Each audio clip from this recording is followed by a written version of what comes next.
So everything that you learn in the Torah is going to be relevant to what's going on in your life now.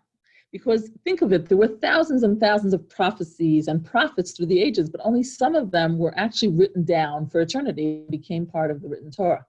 The book of Ruth is one of those books that actually became part of the written Torah.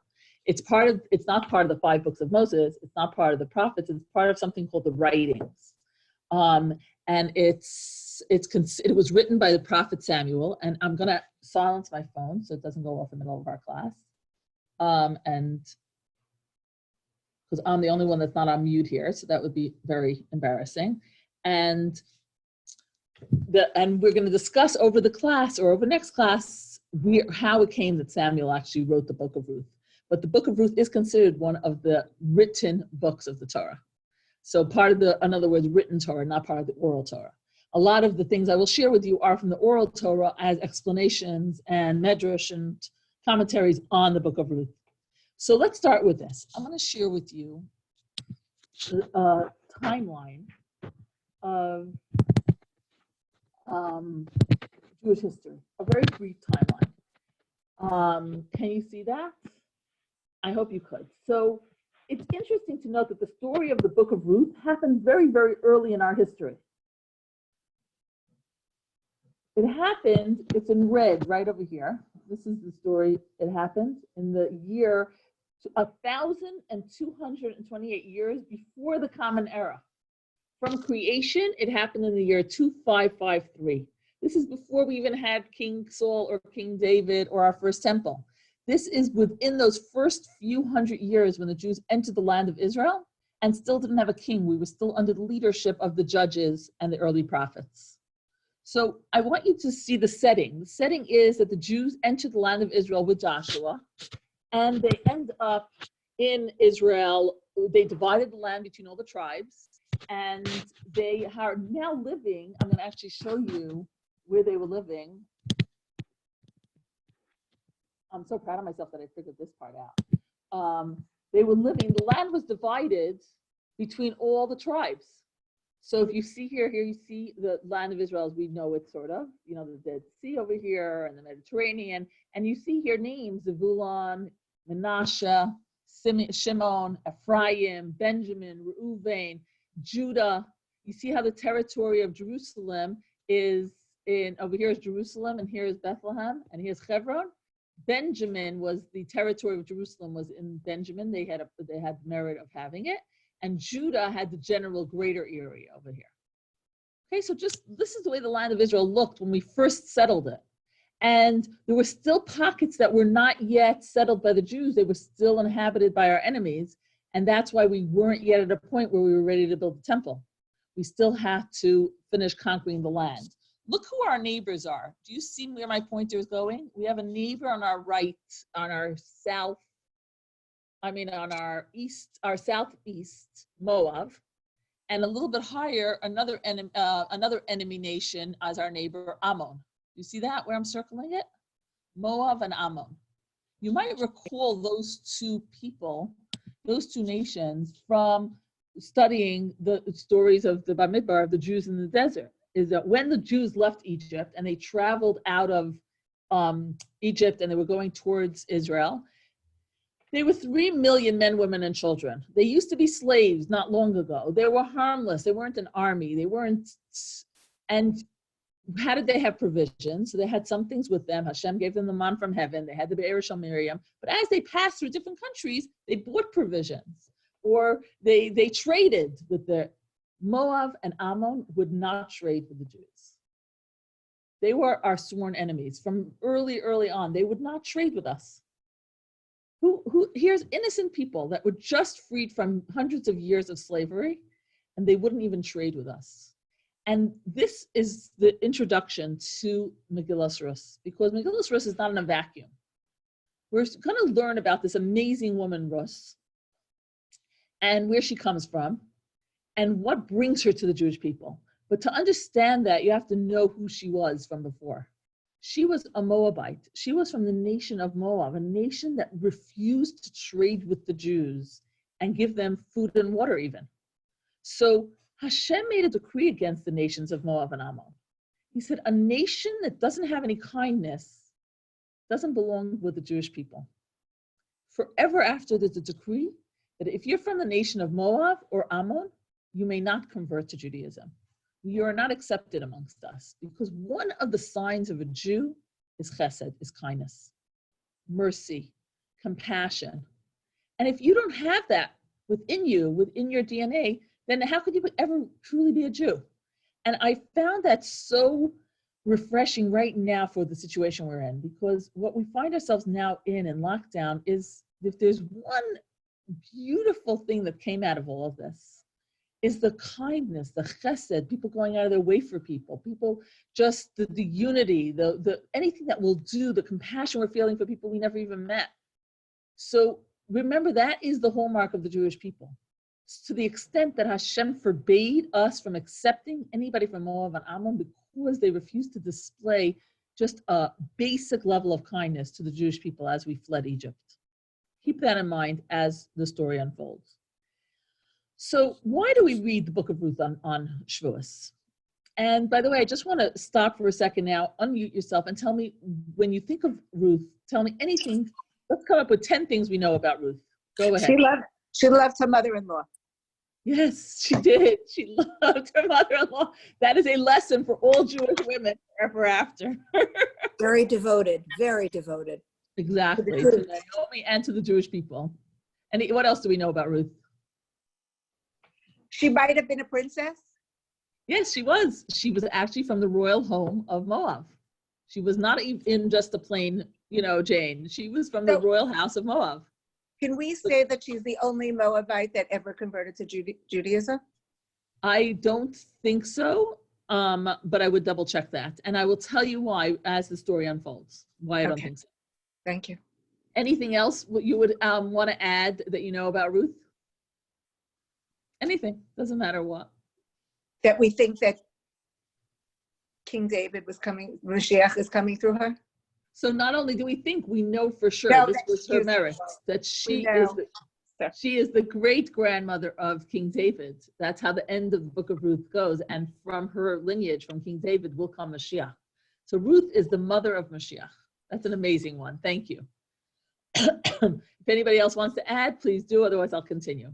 So why do we read the book of Ruth on Shavuos? There are different customs in different communities. Some actually read it after the Torah reading. Some people learn it during the all-night learning program, but certainly for everybody, Ruth is connected very strongly to Shavuos. Shavuos is the holiday that's coming up. It's next week, Thursday night and Friday night. Does Chabad read it? We read it in the Tikkun Leil Shavuos, which is the all-night study. It's in the path, not in Shul, right? So what's the connection, the obvious connection between the book of Ruth and Shavuos? David HaMelech. It's the yahrzeit of David HaMelech, and he comes exactly, beautiful. On Shavuos is the birthday and the yahrzeit of King David. He was born and died on the same day on Shavuos. 70 years was his life, 70 years apart, a complete life that he lived and died. So it's obvious the connection to Ruth, because King David comes from Ruth. So as a sort of a testament to his lineage, we read the book of Ruth. What's another reason we read the book of Ruth? The harvest. Excellent. The story of the book of Ruth, you'll see, happened in the harvest season. And Shavuos is the harvest season. I'm looking for one more main connection, and then. It's not that David HaMelech took 70 years from Adam HaRishon also? Yes, that's true. I'm just not going to share that right now, but yes, that's accurate. Yeah. Adam gave him, he saw he was going to die at birth, and he gave him 70 years of his life, and Adam ended up living 930 years instead of 1,000 years. Okay. He gave 70 years to David. So the other obvious connection is that on Shavuos is when we received the Torah. When every single one of us became like a convert. We were a ger, because we had to go through like a conversion process from pagan worship in Egypt and from serving idols or anything else that we served other than God. And we went through a personal gerus, a personal conversion. It says that everybody even went on, they went to the mikvah, everybody dipped. It was a total conversion process. And who's the first, most famous convert that we know? Not the first, Yisro was also, it was Ruth. Ruth is like, we hold her up as the quintessential convert. So because we each went through this process, So it's Ruth is representative. And just as an interesting tidbit, in the Hebrew language, every letter has numerical value. It's called gematria. For example, if I say to you, what's the 10th letter of the ABC, which one is 10? Maybe arbitrarily, if you're doing code with your kids or with your friends, but for fun, you would count A, B, C, D, E, F, G, H, I, J. Oh, J is 10. But J doesn't really have an innate connection to the number 10. The Hebrew language is unique, that besides alphabet being the letters of the ABC, it also has numerical value. That if you tell me any letter in the alphabet, I'll tell you its numerical value. In fact, we use it to count the days of the month. We use it to count chapters in the Torah or in Psalms, because it has a double meaning to it. It has the words that it means, the letters, and it also has the numerical value. So if you take the name Ruth, Resh, Vav, Taf, and you do the gematria, the numerical value, it comes out to 606. 606, because Ruth accepted upon herself the other 606 mitzvot of a Jew.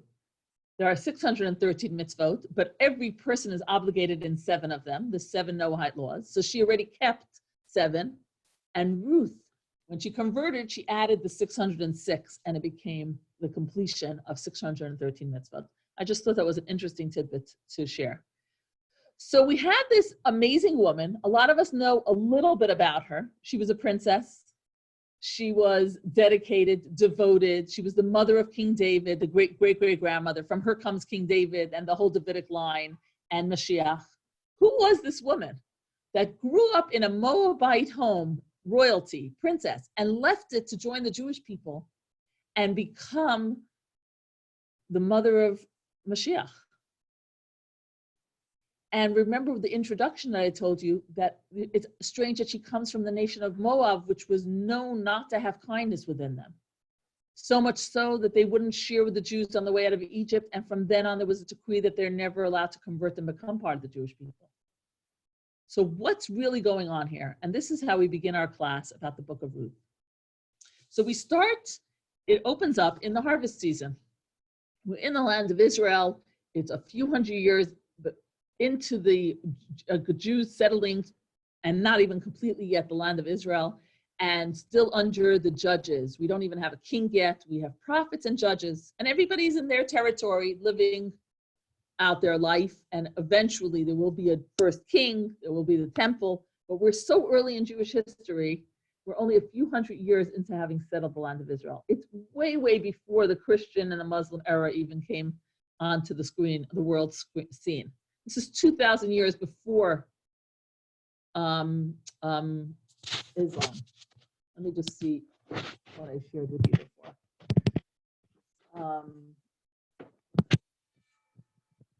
Timeline, just so that I'm saying it accurately. We are in the year 2553 for creation. We're actually, 1,200 years before the Common Era, before Christianity. So it's close to 2,000 years before Islam. So this is where we find ourselves, the story, and it starts in a very painful way, the story. It starts that we are now, there's a hunger in the land. And in the hunger is the Jews don't know what to do. Like when there's a hunger, you had to sort of hunker down and just do what you could until the hunger was over. So the story opens up with Elimelech, who was a very, very wealthy Jew. He lived in the province of Judah. He was Judah over here.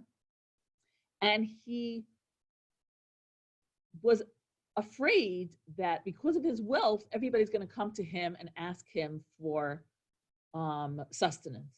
So at night, he took his wife, Naomi, and his 2 sons, Machlil and Kilion, and he went away to the land of Moab, right across the Dead Sea. Do you see it here, where it's Moab?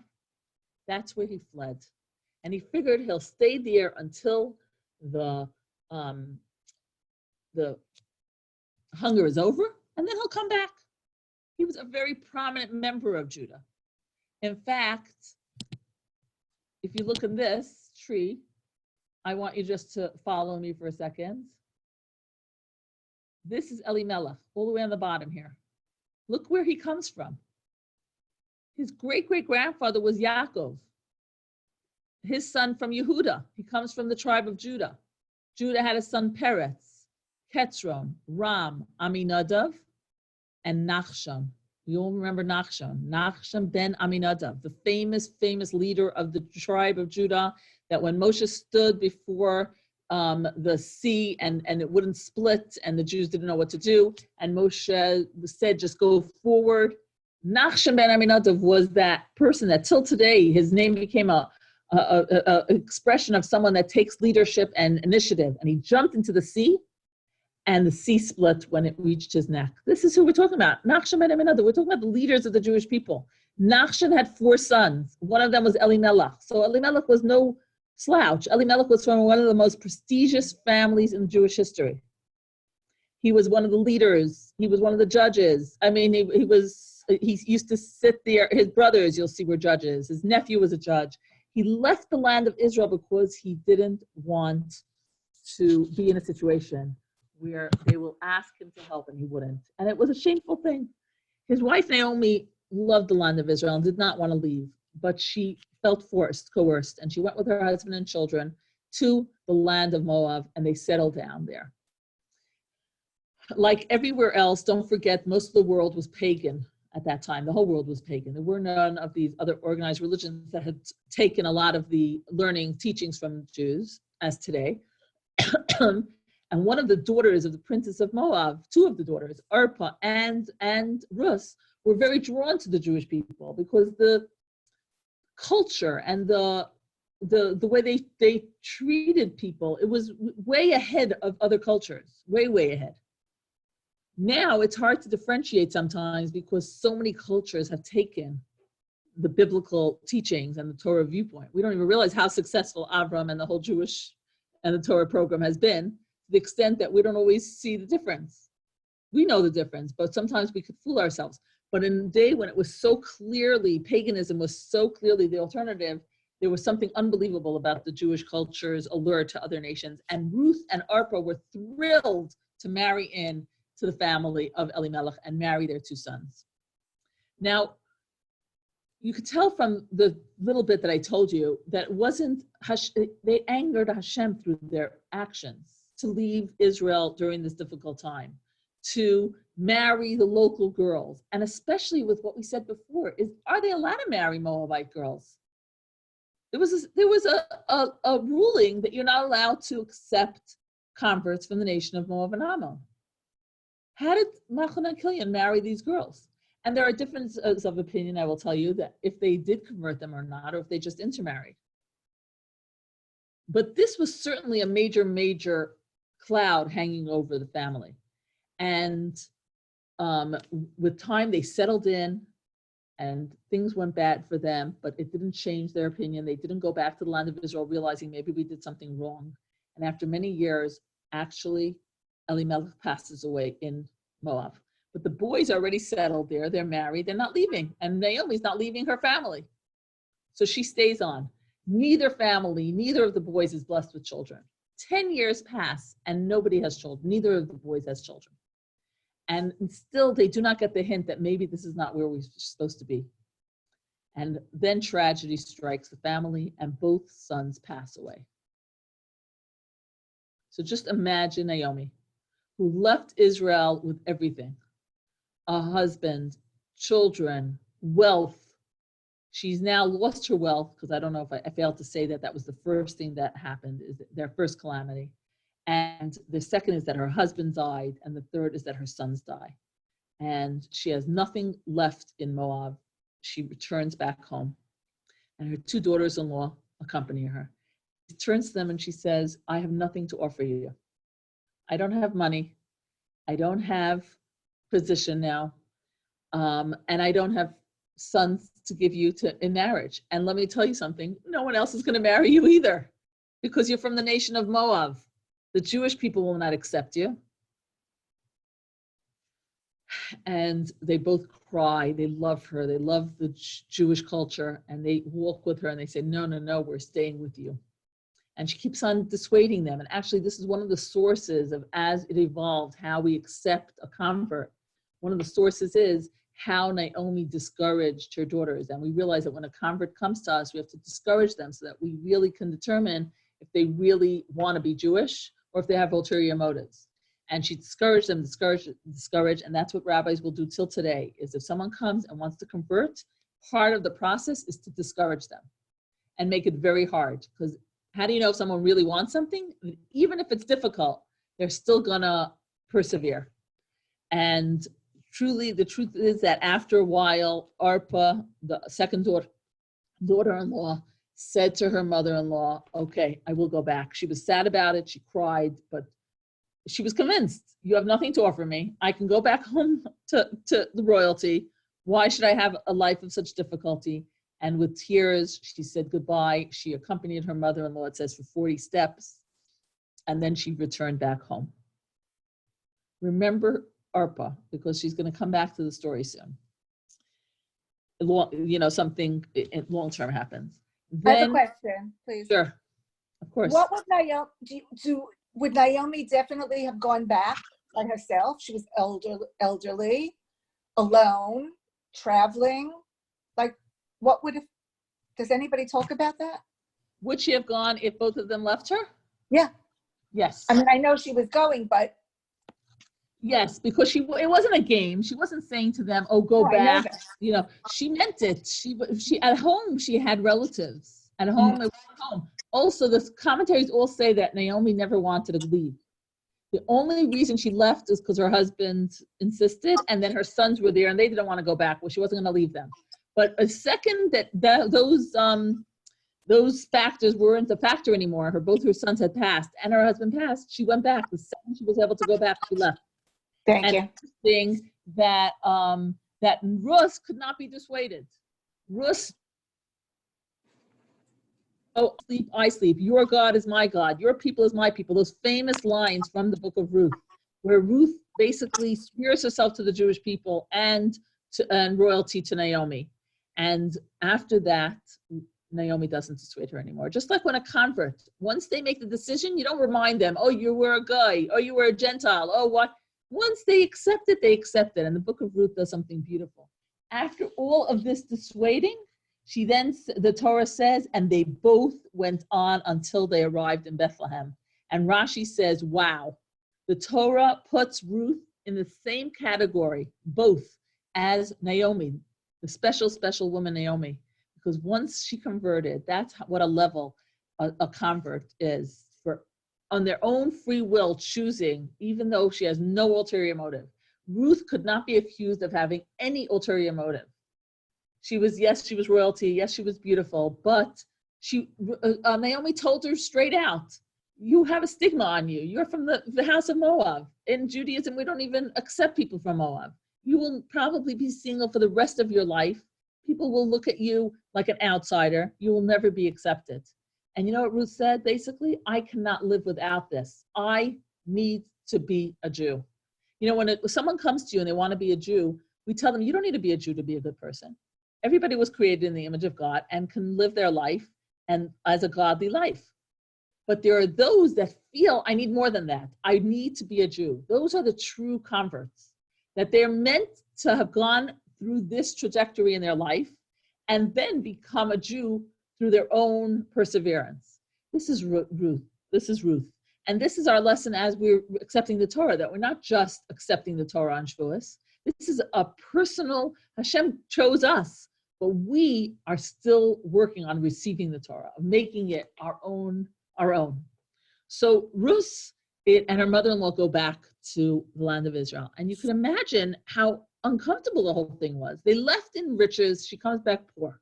She left on top of the world, she comes back with nothing. And people recognize her and they're like, wow, is that Naomi? Could that be Naomi? The one who left, she was like royalty? And who's that with her?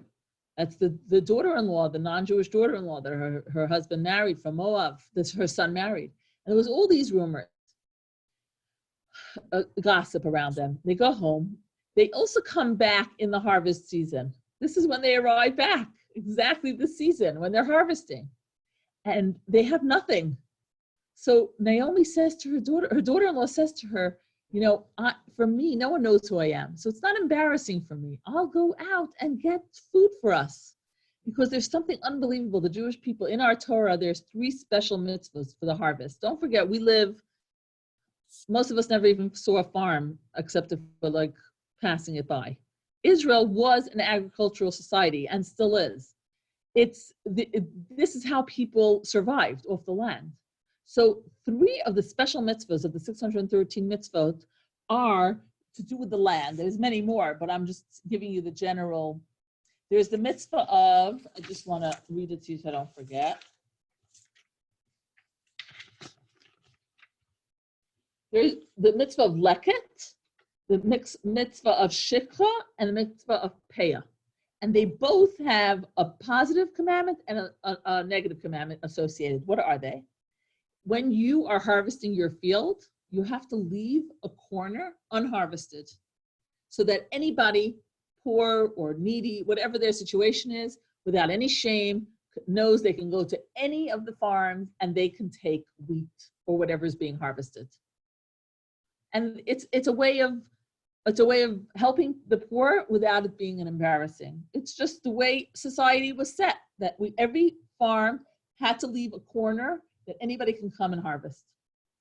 The second thing is that if you were harvesting and you're going row by row and you forget to do one, so regularly you would go back. No, if you forgot it, it's divine providence. You have to leave what you forgot for the poor. And of course there were measurements. It wasn't like if you forgot your whole section. But if it was a certain measurement, then you have to leave it. Again, leaving ample opportunity for the poor and the needy to be able to get food. And the third thing is, as you were harvesting, you're picking up wheat or whatever it was, but mainly wheat, and you dropped some sheaves fell from your bundles, don't pick it up, leave it. And a lot of pictures you'll see where the harvesters are harvesting, and then there's people behind them picking up all the loose sheaves. So a poor person really could go away with a very nice bundle of wheat that could sustain them if they just hung out at the farms during harvest season. Ruth was very knowledgeable and she knew these laws, and she said to her mother-in-law, that's a very respectable way for me to get us food for now. And her mother-in-law agreed. And Ruth goes out, and out of all the farms in the whole country that Ruth ends up at, whose farm does she end up at?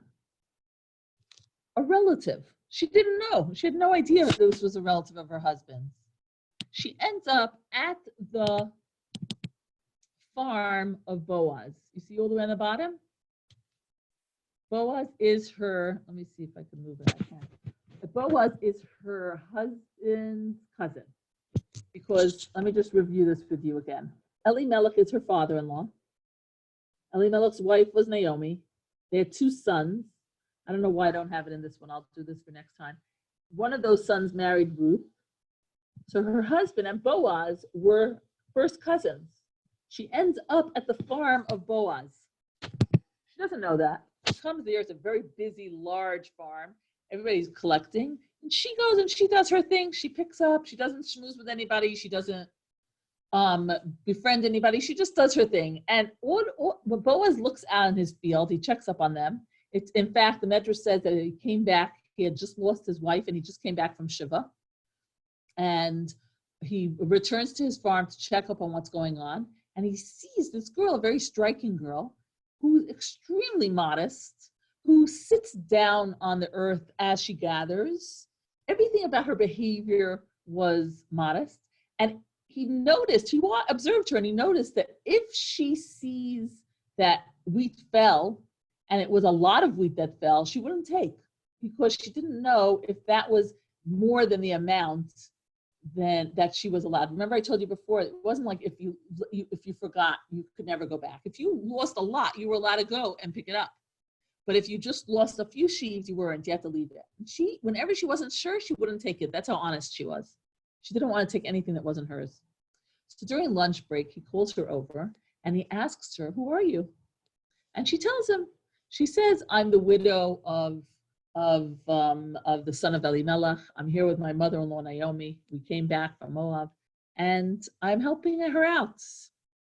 And he says, I want you to know that I'm a cousin of your late husband's. I'm a nephew to Naomi.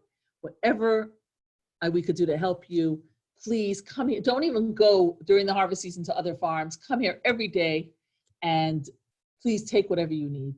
And he gave her more than what she collected. And he told his farm hands, be extra nice to her and make sure that lunch break she also had to eat. And she was thrilled. She comes home with enough food. She comes and tells Naomi, that night, you will never believe divine providence. You'll never believe it. I walked into the field without even knowing of our cousin Boaz. And Naomi, who we know from other places was a prophetess, was overwhelmed by this and saw redemption in this whole story. And she saw the possibility that Boaz will redeem their family. What does that mean? We have in Judaism something that we call Yibum. Yibum means that if someone passes away and there is no children, then the next relative marries the widow, and the first child they have is considered as if it's a child of the first husband, so that there's continuity. Biblically, it could be any family relative. Biblically, it also applies to land and possessions. Like in this case, Naomi had nothing because everything was sold off for debt. So the family obligation would be also to purchase back her home, her land, everything that had been mortgaged, so to speak, because of their falling into poverty. Later on, as it became more developed, the halacha became more restrictive to it only being to a brother-in-law that you would marry, etc. But don't forget, we're talking about the first few hundred years of the Jews being in the land of Israel. Okay, so we're still not at a part where a lot of the halachas, the Jewish law that we have that developed over the next 1,000 years with the development of the oral Torah have not yet been developed. So the basic principle of the law, Yibum, is that a family member would redeem the land and marry the widow and rebuild the family from there so that it's not lost. Of course, what's the biggest problem in this case? The shadow that she had hanging over her, that she's from Moab. How could Boaz, who was an illustrious leader, one of the judges of the generation, marry a girl that's from Moab? We said that you're not even allowed to take a convert from Moab. So Ruth tells this to Naomi. What happened, right? Naomi sees this as a very good sign that through Boaz they will be able to rebuild their family. And she encourages Ruth to stay there and to make sure that she gives Boaz every opportunity to reach out to her and redeem her and the family and maybe even marry her. That's what her hope is. And day in and day out, that's what her prayer is. And Ruth comes back every night, but there is no more development of the story. So they're waiting and waiting. It's the end of the season. After this, they have no excuse to see Boaz again. It's the last night, and it's on the threshing floor is where all the partying will take place. And, it's the end of the season. So everybody that worked for him, it would be like a huge party. So Naomi says to Ruth, I'm going to give you instructions. They are very unusual instructions. In fact, Vivian said before that we learned from Ruth that she was a great daughter-in-law. I don't know anybody that would listen to their mother-in-law if they told her this. So this in itself is an unbelievable merit for Ruth that she listened to Naomi. Naomi says to her, at the end of the evening, if he doesn't make any overtures and doesn't suggest, that he'll marry you and redeem the family and the home and the land, I want you to go to his sleeping quarters. And I want you to lie down at his feet. And I want you to uncover his feet. And I want you, basically through these actions, I want you to remind him that he has an obligation to our family. Because what I told you about the mitzvah of Yibum, of marrying the next of kin to redeem your family that would be lost otherwise, if you don't want to do it, you're not obligated. You don't must marry the widow of your brother or a family member. So what if you don't want? You should do something called chalitza, which is something with a shoe when you uncover the feet. I don't even know. And by the way, till today, we don't do Yibum today. We do chalitza. So if a woman is married to someone and her husband passes away without children, she doesn't marry the brother-in-law today. What we do is we do the procedure of chalitza so that she is free to marry someone else if she wants to. Because until she does, she's obligated to the family. They're obligated to her. It's a two-way street. So uncovering of the feet was going to be the sign of chalitza. So either do that or redeem me, marry me, or do. And that's what she does without even questioning her mother-in-law. Without saying, are you kidding? You know how embarrassing that is for me? What if he throws me out of there? Which girl will go? And if you're wondering about the laws of yichud, there's laws of yichud in Judaism, which are that you're not permitted to be alone with a man that's not your husband. A man is not permitted to be alone with a woman that's not his wife. So again, this was the early years of halacha. It wasn't yet after 1,000 years of the Talmud and the Mishnah, et cetera, et cetera. The basic biblical obligation of yichud, of not being alone, only refers to a married woman. A married woman is never permitted to be with someone that's not her husband. A man is single or married is never allowed to be with a woman that's married to another man. As the halacha evolved, it expanded to be that a man and a woman that are not married to each other are not permitted to be alone. But the biblical commandment is referring to a married woman, which Ruth was not. And Ruth follows the instructions, and this is what she does. And he wakes up in the middle of the night. There's a woman at his feet. And he says, who are you and what are you doing? And she says, it's Ruth. And I'm here to remind you of your obligation to our family. Like, he says to her, you're right. And I apologize, but I am not. It says my internet connection is unstable, so I'm going to give it a second. I want to make sure you're hearing me. Can you hear me, girls? Nod or not? Okay. So he says to her, you are right, except for the fact that I am not the next in kin. It's not my obligation. I can't take it until the other person forfeits it. Who is the other one that's a closer relative, and it falls upon him? So let's just go back a second to the shared screen, to the book of Ruth.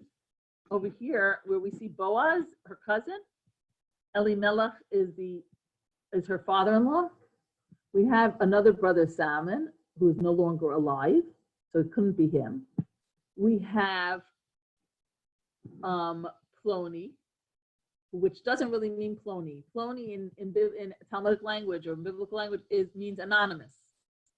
And I wrote down Tov, which is really his name. I don't know why it looks here like it's a fourth brother. It's not. Ploni is anonymous. The Torah does not tell us his name in the book of Ruth, because you'll hear in a minute why the Torah preserves his anonymity. Boaz promises Ruth, go home. I promise you that today, as soon as I wake up, I'm going to go to the gates where the judges sit, and I'm going to find my uncle Ploni ben Ploni, and Mr. Anonymous. And I'm going to tell him about your plight and Naomi's plight, and I'm going to remind him about his obligation to you. And if he fulfills it, then good. That's you'll have it. Honey. Yes. I lost you somewhere. Sure. Even though you showed the chart, Ploni is more an uncle. He's an uncle, so he's closer than a cousin. So he's an uncle. Who? Oh, he was Elimelech's brother, the father that went down, the father of Ruth is Ruth's father-in-law. Right. So it's actually one generation. So she would end up marrying somebody who was much older than her. Right. Okay. I got news for you. Boaz was also much older than her, which is another unbelievable thing. Ruth was a young, beautiful girl. I mean, she wasn't that young, but she wasn't like 20. She was young. She was like 40, but she wasn't a 70-year-old woman who would have been closer in age to Boaz. Boaz was an older person.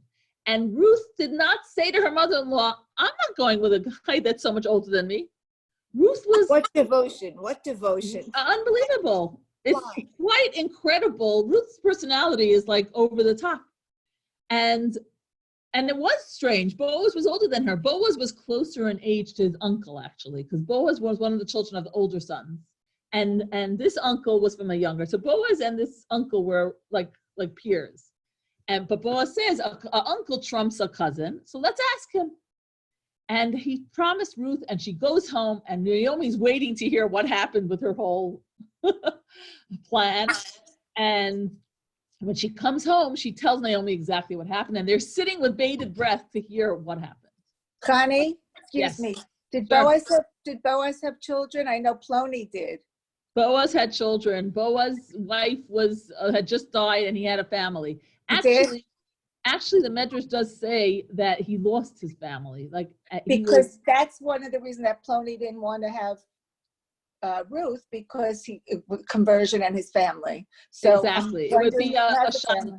Okay, so interesting, and I'll thank you for reminding me. I'm going to bring that back to in the next part of what I'm saying. So Boaz comes to his uncle, and he says to Plony, what are you going to do about the situation about Naomi? She's in poverty. It's your brother's wife. You need to help her. And here he has his daughter-in-law, and they never had children. You can bring her into your home as a second wife, and any children, it'll give the family back their life. And Plony's reaction was, me? I am an important person. I'm, of course, paraphrasing. I have a family's reputation to worry about. You think I would marry a Moabite convert? We're not even sure we're allowed to marry Moabites. How could I do that to my family? So the Torah doesn't even mention his name because of his reaction. So he does with him right then and there the process of chalitza, which is to remove his obligation towards Naomi and Ruth. And Boaz himself comes to the house of Naomi and redeems the property, buys it back for the family, and marries Ruth.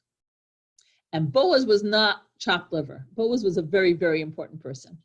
By Boaz marrying Ruth, he clarified a halacha that was debatable for the last few hundred years since the Jews entered the land of Israel. After 40 years in the desert and getting the decree that you're not allowed to marry someone from Moab or Ammon, the Jews, there was ambiguity with this halacha, with this law. Does it apply to the men and to the women equally? Are you not allowed to marry or take a convert from Moab and Ammon, the males and the females, or only the males? And the reason that there was a debate is because who was the obligation upon to go out and help a strange nation that's passing by? Who's the obligation on to go and be nice to them and help them and trade with them? It would have been inappropriate for the women of Moab and Ammon to go out to a strange nation. It was the men that were guarding the cities and that were interacting with neighboring nations that had this obligation. The women couldn't have been expected to do it because it would have been considered immodest in those days for women to do that. So there was this unclear halacha, is it replying to the men or to the women? And like everything else, every 10 years, 20 years, these resurface these conversations. It's like I like to laugh that like our diets, you know how everybody keeps on every 20 years, it researches if we're supposed resurfaces what we're supposed to be doing. So this was the story, is that the Jews themselves were unclear. And Boaz, who was a prophet, a judge, was in a position to make a ruling. And he made a ruling. It only applies to the men, not to the women. We are permitted to take a convert and to marry people from the nation of Moab and Ammon if it's the females. A female Moabite and a female Ammonite is permitted to marry. And the proof is in the pudding. He himself marries Ruth. And this goes back to Vivian's question earlier. Do we have any other converts from Moab and Ammon? And I would assume yes, because long term it did become the halacha that we're permitted, women are permitted, but men are not. But something awful happens. Ruth marries Boaz. She conceives immediately, and Boaz dies right away. So what do you think all the naysayers said? It's a punishment. He wasn't allowed to marry her. You see, the proof is in the pudding. He passes away right after marrying her. And the commentaries say something really incredibly beautiful and a real lesson in life, is that actually Boaz was never supposed to live that long. But Hashem gave him extra time so that he could marry Ruth and redeem the family and father the child that will eventually become the grandfather of King David. So everything could be looked at in two different ways. It's a punishment that he died, or just the opposite. It was a reward that he was given even that extra time. But at that point, no one knew that. They were still debating. Maybe it was he wasn't allowed to marry Ruth. Maybe there's still a question mark on the family. But over the next few decades, you see that it was accepted and people realized that Boaz's ruling was correct and you are allowed to marry a Moabite and Ammonite. It resurfaced again in the days of King David, but before King David was born. I'm going to get to that in a minute. I wanted to see if I should do it in today's class or not. Okay, we have 7 more minutes to today's class. So I'm going to actually go in a different direction for a minute because this class is going to be continued next Tuesday. Where is Ruth and how does Ruth, who comes from Moab, come to hold this position? Who is Ruth that she should have that spark? First of all, have that inner fortitude. Where is it even coming from? That she should have this extra level of kindness towards Naomi, towards the family of her late husband, towards the Jewish people. Where does she get this level of chesed that every one of us, it's a sign of the Jewish people? Where does Ruth get it? So go back in history a second and see where does Ruth come from. Ruth is a princess from Moab. Where is the nation Moab? Where do they originate from? So you have to reverse and go back about how many years? A few hundred years, almost 1,000 years, to the days of Abraham, the first Jew. We know that Abraham represented chesed, kindness. This was his hallmark, and every one of us inherited, and that's how it becomes one of the signs of a Jew, that you have this extra level of chesed. So Abraham Avinu had a nephew, his wife Sarah's brother, and his name was Lot. I mean, yeah. If you're confused by that, Avram and Sarah were uncle and a niece. So Sarah's brother, Lot, was his nephew. Okay? I don't know if you knew that. So Sarah and Lot were siblings. Avram marries his niece, Sarah, and when they move away, they take her brother with them, Lot. Lot grew up in the house of Avram. So he couldn't help but assimilate the values of chesed and kindness and opening his home. This is the home he grew up in. So much so that when him and Avram had a falling out and they had to go separate ways, he moves to Sodom. And in Sodom, they're the opposite of chesed. They have a law against hachnasas archem. You're not allowed to help guests. You're not allowed to help people. And Lot, even though compared to Avram, he wasn't as great, but compared to the people of Sodom, Lot was head and shoulders. He had the kindness from Avram. Even he defied the laws, and even if he would be punished, he would take people in. He was kind, etc. What happens? The whole city of Sodom gets destroyed. Hashem sends an angel to save Lot.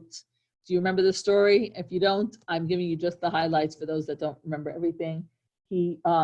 Sodom is destroyed. Lot runs away with his 2 daughters. His wife gets turned into a pillar of salt, and they flee the city and they they hide in a cave. They have no way of knowing that the whole world wasn't just destroyed. They all heard the story of the flood, and they're assuming the same thing just happened to the world because everything they see was just destroyed. So Lot and his 2 daughters are in this cave, and the 2 daughters are discussing amongst themselves, we are the last of mankind. So they come up with they devise a plan to save mankind. They seduce they intoxicate their father, Lot, and each of them takes their turn with their father and becomes pregnant. Interesting that the names they give their children, their boys that are born, tell us who they are. One of them is Moab.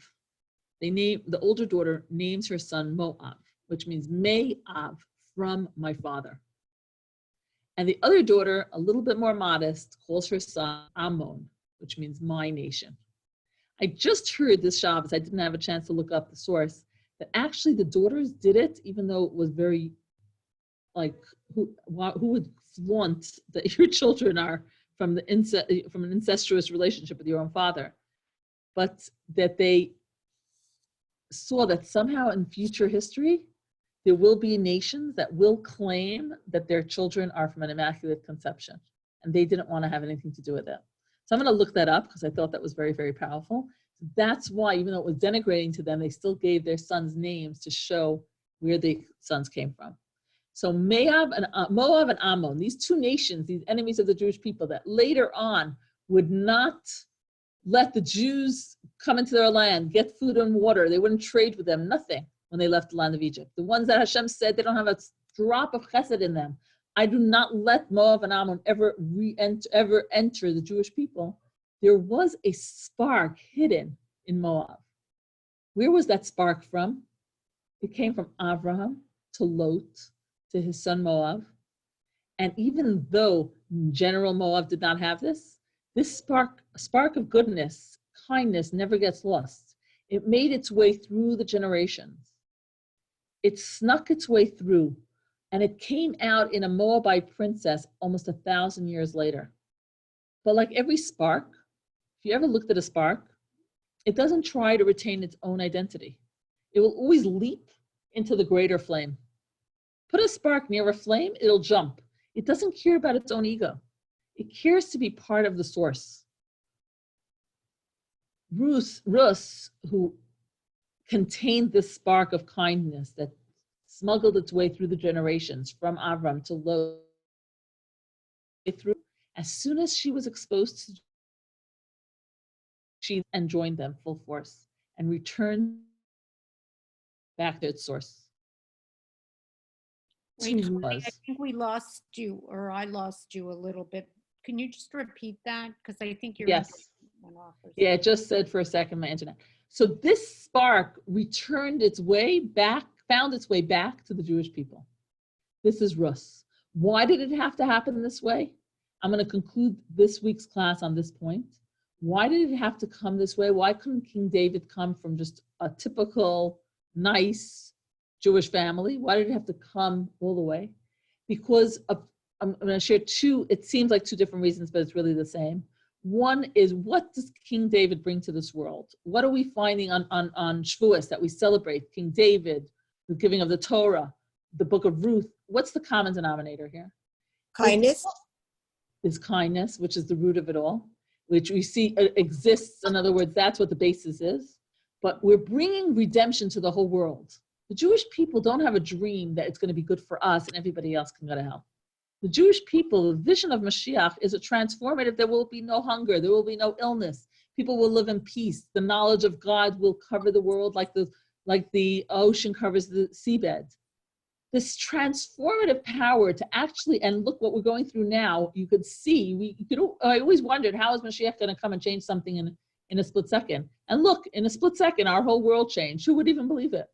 That the whole world would shut down. So you see that it is possible. God could do that.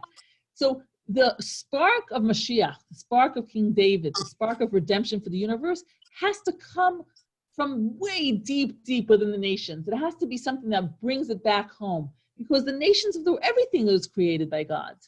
The root of good and kindness is the root of the universe. Hashem created the world with kindness. So this Rus had to be the mother of King David. It had to be something that could be far-reaching. Can't just be for a select few from the Jewish pot. It had to be something that reached way, way deeper. And then the second reason that the Chassidus teaches is that, I'm just looking, I'm hearing some sounds. I'm just going to mute anybody. The Chassidus teaches that the higher something source, the lower it will fall in this world. Much like the physics example that if you take a dime and you throw it off the top of your table, what will happen? You'll hear a little clink. But if you take that same dime and you throw it off the top of the Empire State Building, it can kill you, because the force, how far it has to fall, it picks up strength and it can kill you. In the spiritual world, it's the same thing. The source of something, if it comes from a lower source, it falls, like an apple that rolls off a tree. From the lower part of the tree, it'll fall very close to the base of the tree. But a very huge apple tree, and it falls from the highest part of the apple, it'll fall the furthest part into the field. It'll roll very, very far.